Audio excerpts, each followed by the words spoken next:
It's being called Benghazi Gate by some lawmakers who are now demanding more answers from the administration about the deadly consulate attack in Libya after so many mixed messages. This was not a pre-planned, premeditated attack. What happened in Benghazi was, in fact, initially a spontaneous reaction. What our assessment is, as of the present, is in fact what it began spontaneously in Benghazi as a reaction to what had transpired some hours earlier in Cairo. That, of course, 5 days after the deadly attack. New York Republican Congressman Peter King says he thinks Ambassador Rice should resign. He joins us live this morning from Long Island. Good to see you, Congressman. Dave, good to be with you. You often hear, don't shoot the messenger. Why should she resign? You know, first of all, Susan Rice is very capable, very intelligent, and hardworking. The fact is that she was the spokeswoman. She was the messenger for the United States to the world. And she had to have known that when either she was asked to do this or she did it on her own, probably asked to do it, went out and spread a message which she had to know was a false narrative. I'm not saying they should have had all the details up front, but she was on television, national television, 5 days after the attacks, barely mentioned terrorism at all, when all of the circumstantial evidence, at least the circumstantial evidence, pointed toward terrorism. It was 9/11.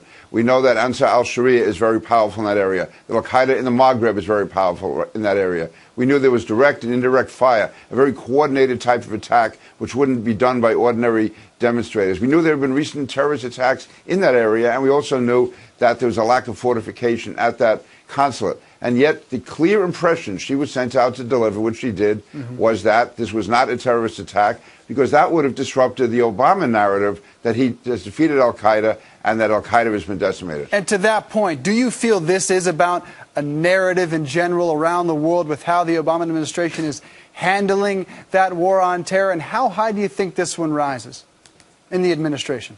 Dave, I don't know what other conclusion we can draw. I mean, I can't read people's minds, but the fact is that they were so adamant, and not just Susan Rice, but Jay Carney going on for days after that, spouting this administration line that there was no terrorism involved. It didn't involve American policy. I can only think that this was done to protect the Obama campaign message, and it had to go very high. Now, I think only an investigation can show how high it goes, but it's hard for me to believe that the president, who, again, said that we should always wait before we come out with conclusions. Well, 5, 6, 7, 8 days, his top people were still saying that this was not a terrorist attack. I don't believe they would have said that without getting a sign-off from him. But again, I think only an investigation would show that conclusively. It's one thing for our ambassador to the UN to go out with a message that the administration delivered to her. It's another thing entirely for our Director of National Intelligence, James Clapper, to come out on Friday and essentially take the blame for all this. If she should resign, what about James Clapper? You know, I have a lot of regard for General Clapper, and we have to see exactly what happened in the whole aftermath of this. But I agree with you.